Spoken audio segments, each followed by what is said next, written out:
देशवासियों पर petrol diesel की बढ़ती कीमत का बोझ कम करने के लिए केंद्र सरकार ने एक्साइज ड्यूटी में कमी की थी।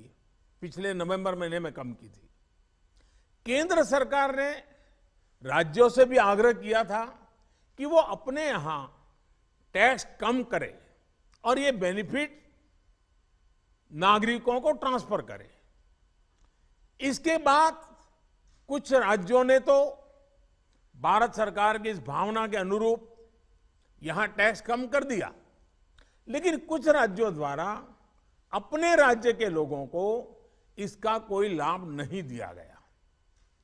इस वजह से पेट्रोल डीजल की कीमतें इन राज्यों में अब भी दूसरों के मुकाबले कहीं ज्यादा है। ये एक तरह से इन राज्यों के लोगों के साथ अन्याय तो है ही, साथ ही पड़ोसी राज्यों को भी नुकसान पहुंचाता है। स्वाभाविक है कि जो राज्य टैक्स में कटौती करते हैं उन्हें राजस्व की हानि होती है। जैसे अगर कर्नाटका ने टैक्स में कटौती नहीं की होती तो उसे इन 6 महीनों में 5,000 करोड़ रुपए से ज्यादा का राजस्व मिलता। गुजरात ने भी टैक्स कम नहीं किया होता तो उसे भी 3,500-4 हजार करोड़ रुपए से ज्यादा का राजस्व और मिलता। लेकिन ऐसे कुछ राज्यों ने अपने नागरिकों की भलाई के लिए, अपने नागरिकों को तकलीफ न हो इसलिए अपने वेट में, टैक्स में कमी की पॉजिटिव कदम उठाए। वहीं गुजरात और कर्नाटक के पड़ोसी राज्य ने टैक्स में कमी न करके इन 6 महीनों में 3,500 करोड़ रुपए से लेकर के 5-5.5 हजार करोड़ रुपए तक अतिरिक्त राजस्व कमा लिया।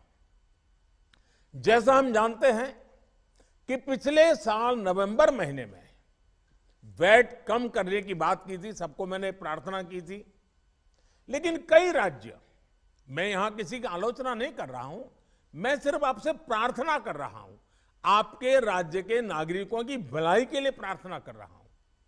अब जैसे उस समय 6 महीने पहले कुछ राज्यों ने बात को माना, कुछ राज्यों ने नहीं माना।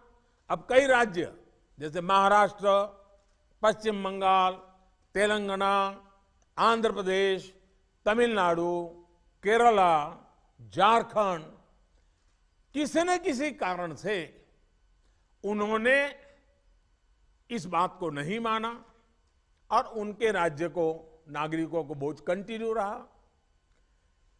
मैं इस बात में नहीं जाऊंगा कि इस दौरान इन राज्यों ने कितना रेवेन्यू कमाया, लेकिन अब आपसे मेरी प्रार्थना है कि देश हित में आप पिछले नवंबर में जो करना था, 6 महीने डिले हो चुका है, अब भी आप अपने राज्य के नागरिकों को वैट कम करके इसका बेनिफिट पहुंचाइए।